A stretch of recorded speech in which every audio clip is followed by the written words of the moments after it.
મિત્રો વાત કરીશું ઓગસ્ટ 2026ના માસિક રાશિફળની। તો તમારા માટે વર્ષ 2026નો આવનારો આ ઓગસ્ટ મહિનો કેવો રહેશે, વિભિન્ન ક્ષેત્રોમાં ગ્રહોનો કેવો પ્રભાવ જોવા મળશે, બધું વિગતવાર જણાવીશું। આ વિડીયોમાં ચર્ચા કરીશું કુંભ તથા મીન રાશિના જાતકોની। તો નમસ્કાર મિત્રો, અંબા એસ્ટ્રોલોજી ગુજરાતી ચેનલમાં આપ બધાનું ખૂબ ખૂબ હાર્દિક સ્વાગત છે। મિત્રો, રાશિફળ જાણીએ એ પહેલા આપણે હજુ સુધી અમારી ચેનલને સબસ્ક્રાઇબ નથી કરી તો અવશ્ય સબસ્ક્રાઇબ કરો। આ વિડીયોને લાઇક અને શેર કરવાનું ભૂલશો નહીં। જ્યોતિષને લગતા પ્રશ્નોના સમાધાન માટે તમે અમારો સંપર્ક અવશ્યથી કરી શકો છો। સર્વપ્રથમ જોઈ લઈએ આ મહિનાનું ગ્રહ ગોચર। તો સૂર્ય 17 ઓગસ્ટથી પોતાની જ રાશિ સિંહ રાશિમાં પ્રવેશ કરી જશે। તો 1 ઓગસ્ટથી શુક્ર કન્યા રાશિમાં ગોચર કરશે। આ મહિને બુધ 5 ઓગસ્ટથી કર્ક રાશિમાં ગોચર શરૂ કરવાના છે અને મંગળ 2 ઓગસ્ટથી મિથુન રાશિમાં પ્રવેશ કરશે। તો આ પ્રમાણેનું ગ્રહ ગોચર તમારા માટે જીવનના વિભિન્ન ક્ષેત્રોમાં કેવું રહેશે, કાર્યક્ષેત્ર, વ્યવસાય, વ્યાપાર, નોકરી, આર્થિક સ્થિતિ, પ્રેમ, પરિવાર, દાંપત્ય જીવન, શિક્ષા, સ્વાસ્થ્ય, આ બધાની દ્રષ્ટિએ તમારા માટે કેવી પરિસ્થિતિઓના નિર્માણ થઈ શકે છે, આવો વિગતે જાણી લઈએ। સર્વપ્રથમ વાત કરીએ જેમના નામના અક્ષરો હોય છે ગ, શ, શ, શ, કુંભ રાશિની। તો કુંભ રાશિ માટે ઓગસ્ટ 2026ના રાશિફળ અનુસાર, ગ્રહ ગોચર અનુસાર, વૈદિક જ્યોતિષ શાસ્ત્ર અનુસાર એવું કહેવામાં આવે છે કે આ મહિને શનિની સ્થિતિ અને વાયુ તત્વની ઉર્જા તમારા જીવનના દરેક ક્ષેત્રને પ્રભાવિત કરશે। સિંહ રાશિમાં સૂર્ય, શ્રાવણ મહિનો અને રક્ષાબંધન આ ગ્રહોની સ્થિતિ કુંભ રાશિ માટે વિશેષ મહત્વ વધારવાવાળી સાબિત થશે। શ્રાવણ મહિનામાં ભગવાન શિવની પૂજા, સોમવારે ઉપવાસ અને સાત્વિક આહાર લેવાથી વિશેષ પુણ્ય પ્રાપ્ત થશે। આ મહિને માંસ અને દારૂ વગેરેથી દૂર રહેવું જરૂરી છે। ઓગસ્ટમાં કુંભ રાશિના જાતકોએ નિયમિતપણે તેમના પ્રિય દેવતા અને રાશિના સ્વામી શનિની પૂજા સાથે શિવ પૂજા કરવી જોઈએ। શુભ દિવસોની વાત કરીએ તો સોમવાર અને શનિવાર આ દિવસોમાં મહત્વપૂર્ણ નિર્ણયો લેવા ખાસ ફળદાયી રહેશે। વાત કરીએ કુંભ રાશિના જાતકો તમારી કારકિર્દી વિશે। કુંભ રાશિ માટે ઓગસ્ટ 2026માં લગ્નમાં રાહુ તમારા પ્રભાવ અને વ્યક્તિત્વને મજબૂત બનાવશે।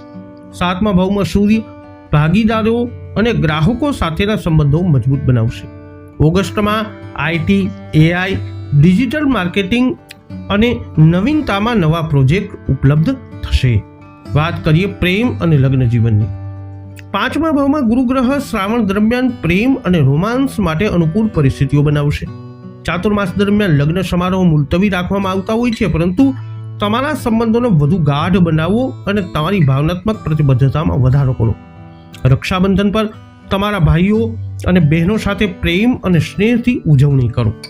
વાત કરીએ આરોગ્યની।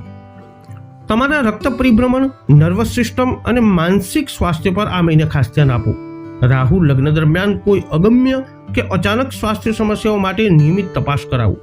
શ્રાવણ દરમિયાન ડિજિટલ ઉપકરણોથી યોગ્ય વિરામ લો અને પ્રકૃતિમાં સમય વિતાવો। વાત કરીએ નાણાકીય સ્થિતિ આ મહિને કેવી રહેશે। તો 5મા ભાવમાં ગુરુ સર્જનાત્મક અને તકનીકી ક્ષેત્રોમાંથી આવક લાવશે। 2જા ભાવમાં શનિ પરિવાર અને મિલકત સંબંધિત ખર્ચાઓનું ધ્યાન રાખો।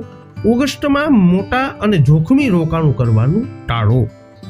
અંતમાં વાત કરીએ જેમના નામના અક્ષરો હોય છે દ, ચ, ઝ, થ, મીન રાશિની। મીન રાશિ માટે ઓગસ્ટ 2026નું ગ્રહ ગોચર અને રાશિફળ વૈદિક જ્યોતિષશાસ્ત્ર અનુસાર સૂચવે છે કે આ મહિને ગુરુની સ્થિતિ અને જળ તત્વની ઉર્જા તમારા જીવનના દરેક પાસાને ક્ષેત્રોને પ્રભાવિત કરશે। સિંહ રાશિમાં સૂર્ય, શ્રાવણ મહિનો અને રક્ષાબંધન આ ગ્રહોની સ્થિતિ મીન રાશિ માટે વિશેષ મહત્વ વધારવાવાળી સાબિત થશે। શ્રાવણ મહિનામાં ભગવાન શિવની પૂજા, સોમવારે ઉપવાસ અને સાત્વિક આહાર લેવાથી વિશેષ પુણ્ય પ્રાપ્ત થશે। આ મહિને માંસ અને દારૂથી દૂર રહો। ઓગસ્ટમાં મીન રાશિના લોકોએ નિયમિતપણે તેમના પ્રિય દેવતા અને રાશિના સ્વામી ગુરુની પૂજા કરવી, સાથે સાથે ભગવાન શિવની પૂજા કરવી જોઈએ। શુભ દિવસોની વાત કરીએ તો સોમવાર અને શનિવાર આ દિવસોમાં મહત્વપૂર્ણ નિર્ણયો લેવા ખાસ કરી અને ફળદાયી રહેશે। મીન રાશિના જાતકો વાત કરીએ તમારી કારકિર્દી વિશે। તો મીન રાશિના જાતકો માટે શનિની સાડાસાતી ઓગસ્ટ 2026માં ચાલુ રહેશે। મહેનત, ધૈર્ય અને આત્મવિશ્વાસનો ઉપયોગ કરો।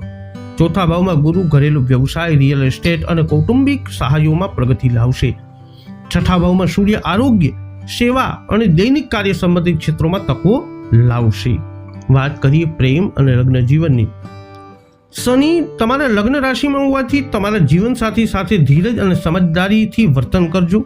શ્રાવણ સોમવારે ઉપવાસ કરવાથી અને શિવ અને પાર્વતીની પૂજા કરવાથી વૈવાહિક સુખની શક્યતાઓ મજબૂત બને છે. રક્ષાબંધન પર તમારા પરિવારમાં પ્રેમ અને એકતાનું વાતાવરણ અવશ્ય બનાવવું. વાત કરી આરોગ્યની. શાળા સાથી દરમિયાન તમારા શરીરને અને મનનું ખાસ ધ્યાન રાખો. તમારા પગ, રોગ પ્રતિકારક શક્તિ અને માનસિક સ્વાસ્થ્યનું ધ્યાન રાખવું. શ્રાવણ દરમિયાન સાત્વિક આહાર, ઉપવાસ અને નિયમિત ધ્યાન શાળા સાથીની અસરો ઘટાડવામાં તમને મદદ કરશે. વાત કરીએ નાણાકીય સ્થિતિ કેવી રહેશે, તો 12મા ભાવમાં રાહુ બિનજરૂરી અને છુપાયેલા ખર્ચાઓથી સાવધાન રહેવાનું સૂચવે છે. ઓગસ્ટમાં મોટા અને જોખમી રોકાણો કરવાનું ટાળો. શનિના ઉપાયો, દાન, ગરીબોની સેવા અને શનિવારે પૂજા નાણાકીય અવરોધોને સરળ બનાવશે. તો કુંભ તથા મીન રાશિના જાતકો, વૈદિક જ્યોતિષશાસ્ત્ર અનુસાર તમારા માટે કંઈક આવી પરિસ્થિતિઓનું ઓગસ્ટમાં થઈ શકે છે નિર્માણ. આ વિડીયો અંગેના તમારા અભિપ્રાય, તમારા મંતવ્ય કોમેન્ટમાં જણાવજો. વિડીયોને લાઇક કરજો, શેર કરજો. હજુ સુધી આપે અમારી ચેનલને સબસ્ક્રાઇબ નથી કરી તો અવશ્ય કરી લેજો. ફરી મળીશું નવા વિડીયોમાં. જય અંબે.